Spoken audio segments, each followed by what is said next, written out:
આપણે પાચન તંત્રની આકૃતિ દોરી રહ્યા છે.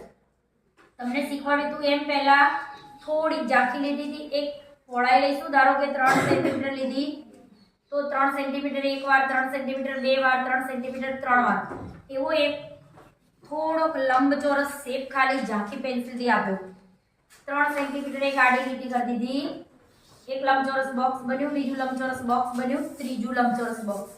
ઉપરનો સેટ સાંકડો હશે તો ચાલશે, નીચેવાળા બંને જે છે એને થોડા પહોળા રાખીશું. ઉપરનીમાં એક એકડ એક જેવું નિશાન કરીશું. અહીંયા એક નળી બનાવીશું, આને ભૂસી દઈશું એટલે સેજ અંદર ખાડો કરીશું તો મોનો શેપ બનશે. ઉપરનું કામ પૂરું. હવે આ નળી જે છે ત્યાંથી બીજા નંબરના ભાગમાં મોટો ડી આકાર બનાવીશું અને અહીંથી એને સી જેવો શેપ બનાવીને વાળી લઈશું.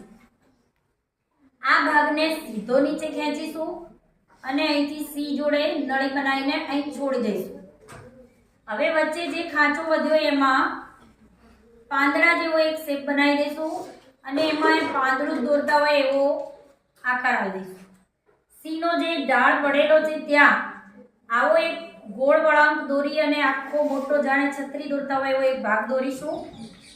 આને આની સાથે કનેક્ટ કરી દઈશું.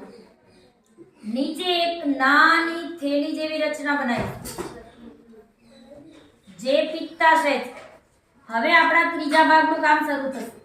આ આડી લીટી જે રહી સીધી અને ભૂસી અને સેજ વળાંકવાળી લીટી છેક આને અડીને વળાંકવાળી લીટી દોરીશું. અને હવે મોટું આંતરડું આ રીતે દોરીએ, જેમ કે 1 2 3 જ્યાં સુધી તમારો શેપ પૂરો ના થાય ત્યાં સુધી આ જ ભાગને ઉપર વાળીશું. જેવી લીટી તમે વળાંકવાળી દોરી છે એ જ શેપમાં.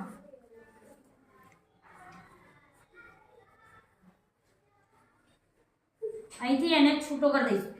સામે એક્ઝેક્ટ આ જ પ્રમાણે શેપ આલવાનો. અહીંયા શેપને પૂરો કરીશું. મોટું આંતરડું અહીં પૂરું થશે. આના આ શેપ આગળ ચલાવીશું. સામે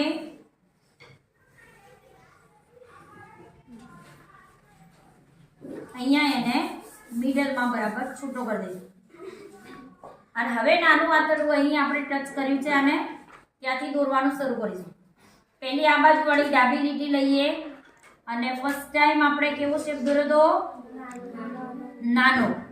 પહેલી વખતે એકદમ નાનું રાઉન્ડ કરીશું, એને આમ દૂર ખેંચીને બીજી વખતે મોટું રાઉન્ડ કરીશું, એને પણ અહીં દૂર સુધી લાવી જ્યાં જગ્યા છે ત્યાં મોટું રાઉન્ડ કરીશું અને આને ટચ કરાવી દઈશું.